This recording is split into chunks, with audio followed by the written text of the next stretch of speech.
Olá, meus irmãos, a paz do Mestre esteja com todos vocês, que Deus abençoe quem me ouve.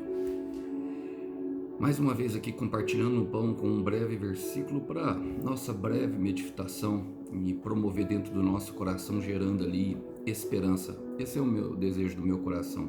O versículo de hoje encontra-se no livro de Atos dos Apóstolos, que eu quero ler com vocês o capítulo 2, o verso 24, que diz assim, ó: Mas Deus o ressuscitou, libertando dos horrores da morte, pois ela não pôde mantê-lo sob o seu domínio. Glória a Deus, irmãos. Aqui é o apóstolo Pedro pregando em questão aos israelitas sobre justamente aquilo que aconteceu na ressurreição de Cristo e como eles vivenciariam aquilo a partir de agora. E nós sabemos, irmãos, e aqui eu aprendo algumas coisas, nós sabemos que o apóstolo Paulo fala que todo aquele que nasceu em Cristo, todo aquele que foi tornado filho, foi lhe dado o direito de ser co-herdeiro com Cristo, ou seja, participar das mesmas promessas que Deus fez ao seu filho, Jesus Cristo. Então, aqui nesse versículo nós aprendemos justamente por aquilo que o Senhor passou para que isso acontecesse, mas também que nós inevitavelmente algum momento ou outro passaremos. Todo mundo sabe que vai passar pela morte.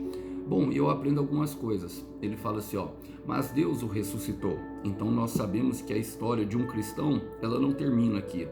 A história de um cristão, na verdade, nunca terá fim. Sempre haverá dias. E eu sei que muitas pessoas ainda não se ligaram nisso. Muitas pessoas que frequentam a igreja, que frequentam alguma atividade religiosa, pessoas que simplesmente tocam a sua vida, elas estão com a mente conectada nesse mundo. E nada contra, irmãos, nós vivemos aqui, precisamos pagar as nossas contas. Eu não sou um crente daqueles super espirituais, mas também não sou um crente totalmente terreno. Eu sei que a morte é apenas uma porta e que haverá uma continuidade logo depois. E é bom que nós pensemos nisso, porque dessa forma conseguimos planejar a nossa vida neste lugar de forma que ela se torne verdadeiramente e efetivamente um aperfeiçoamento, porque é isso que é esse plano, um aperfeiçoamento para que nós venhamos totalmente nos colocar na obediência de Deus, porque o que Deus quer é filhos obedientes. Então é bom a gente pensar que sempre haverá dias. E outra coisa, se a morte não pôde o pará-lo, o que pode parar um filho de Deus? Essa é a pergunta que nós devemos fazer, falando, libertando dos horrores da morte. Então, quer dizer que a morte consigo mesma, meu irmão, com si mesma, ela traz os seus horrores. E nós temos visto pessoas viverem como zumbis. É uma geração daqueles que já acordam cansados. Nós já percebemos que as pessoas têm cada vez mais consumido ansiolíticos, antidepressivos, numa tentativa justamente de minar esses horrores que estão da morte. Tem pessoas que estão morrendo em vida, irmão, morrendo em vida, vivem doentes.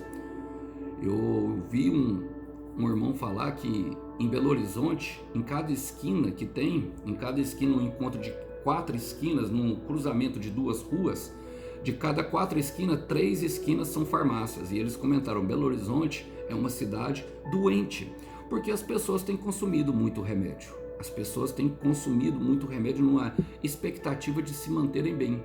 Mas quem é que pode livrar dos horrores da morte? Porque o salário do pecado é a morte. Somente Deus, irmão.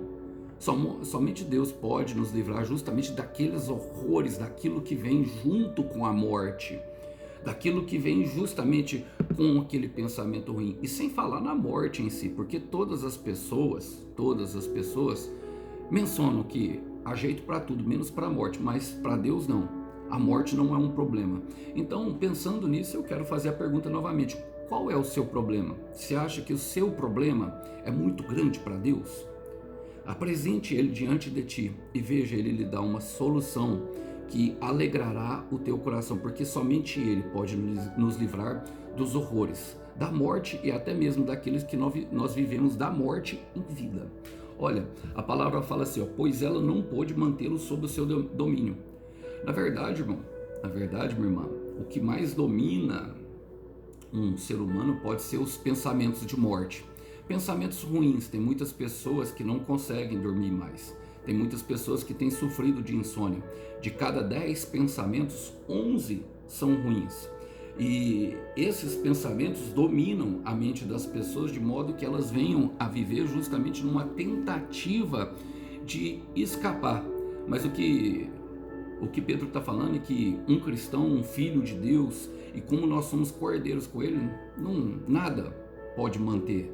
Na verdade, se a morte, que é uma das forças mais poderosas, não pode manter sob o domínio, nada pode nos manter sob o domínio, porque agora nos tornamos escravos de Cristo, nos tornamos prisioneiros da esperança e do amor, e sabemos que sempre haverá dias. Então nada mesmo pode manter uma pessoa, um cristão verdadeiro e autêntico sobre o seu domínio. O nosso domínio, quem está com o nosso domínio é Cristo. E foi para a liberdade que Ele nos libertou. Foi verdadeiramente para a liberdade que Ele nos libertou. E se você tem passado por esse processo, saiba que haverá um dia em que chegará dessa forma que Deus, mesmo que Jesus carregou a sua cruz e sofreu muito e enfrentou o processo, desfazendo as obras das trevas, Deus completou a obra na vida dele. E eu quero declarar sobre a minha e a sua vida que Deus completará a obra que Ele iniciou lá atrás. Filipenses capítulo 1, versículo 6, Paulo diz: estou convencido que aquele que começou a boa obra em sua vida há de terminá-la, até a vinda de Cristo Jesus. E depois de terminá-la, sempre haverá dias. Vamos lá? Vamos orar por isso?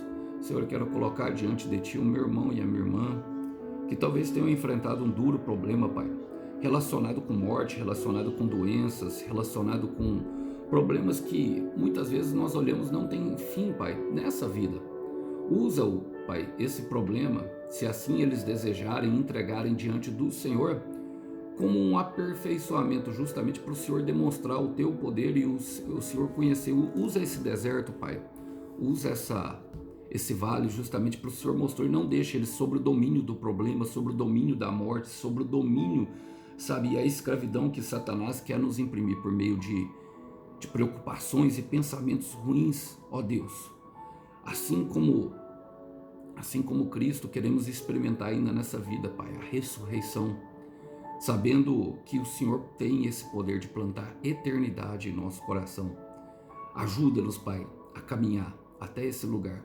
É o que nós te pedimos, e te pedimos sinceramente com o coração aberto. Completa a obra que o Senhor começou em nós, em nome do Senhor Jesus.